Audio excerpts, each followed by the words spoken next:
Through the prayers of our Holy Fathers, Lord Jesus Christ, our God, have mercy on us and save us. Amen. Today, 11th of December, according to the civil calendar, is November 28th of the church calendar. We commemorate today our Holy Father, the Martyr Stephen, the New. As aforetime, Hannah, the mother of Samuel, so Hannah, the mother of Stephen, prayed God to give her a son, praying thus at one time in veneration church in front of the icon of the most holy mother of God.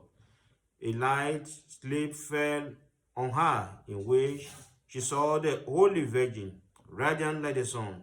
Hannah indeed conceived and bore a son, this holy Stephen.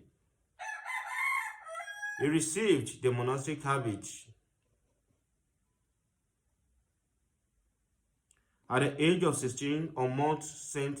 Ascensius, near Constantinople, at the hand of the elder John, from whom he learned divine wisdom and asceticism. When John entered into rest in the Lord, Stephen remained on the mountain in strict asceticism, taking on himself labor upon labor. His holiness drew many disciples to him. When the Emperor Constantine Copronyus began to persecute the icon even more ferociously than his foul father, Leo the Isurian, Stephen showed himself to be a zealous defender of the veneration of the holy icons. The demented emperor, listening to various slanders against Stephen and himself, devised a number of intrigues, solely to break Stephen and to get him out of the way. Stephen was exiled to the island of Procnosius and then taken to Constantinople, but put in chains and cast into prison. There he met 342 captive monks, brought from all ends of the kingdom and thrown into prison for their veneration of icons. In the prison, they followed the whole order of church services, as in a monastery. The wicked emperor condemned Stephen to death. The saint foresaw his death 40 days before and took his leave of the brethren. The emperor's servant took him from the prison and beating and buffeting him, dragged him through the streets of Constantinople, calling on all who were on the emperor's side to stone this enemy of the emperor. One of the heretics aimed a blow at the saint's head with a piece of wood, and the saint breathed his last. St. Stephen, the protomartyr, had suffered at the hands of the Jewish, so this Stephen suffered at the hand of the iconoclast heretics.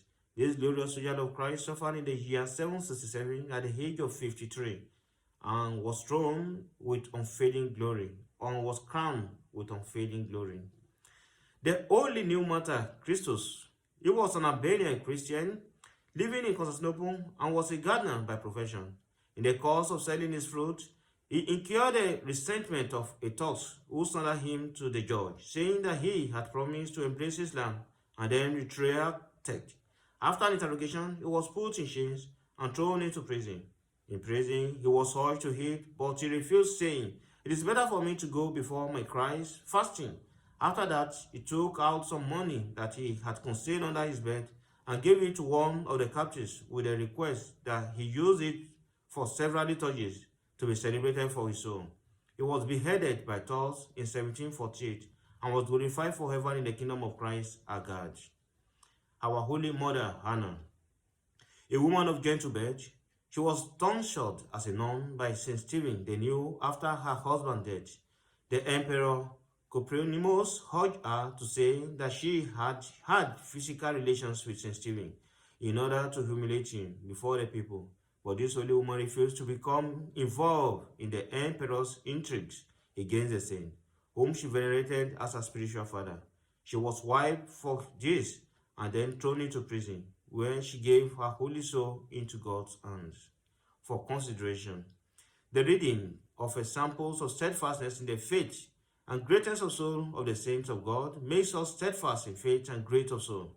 When Copronymus men urged St. Stephen to reject the veneration of icons and thus place the iconoclast emperor, Stephen stretched out his hand, clenched his fist, and said, "If I had in myself only a faithful of blood, I would shed it for the icon of Christ." The Emperor Maurice had 6 sons, of which the 6th and the youngest was not yet well for his youngest son. The emperor kept a wet nurse at the court to feed it. A harsh end overtook the emperor. Maurice focused dethroned him and condemned him to death together with all his 6 sons. The 6 boys were flogged one after the other before their father's eyes. When the nuns had to hand over the youngest to be murdered, she, with true greatness of soul, mourned over the outcome of the unhappy emperor and his children, and at that moment resolved to preserve one of them alive. So when they went to drag the child from her breast,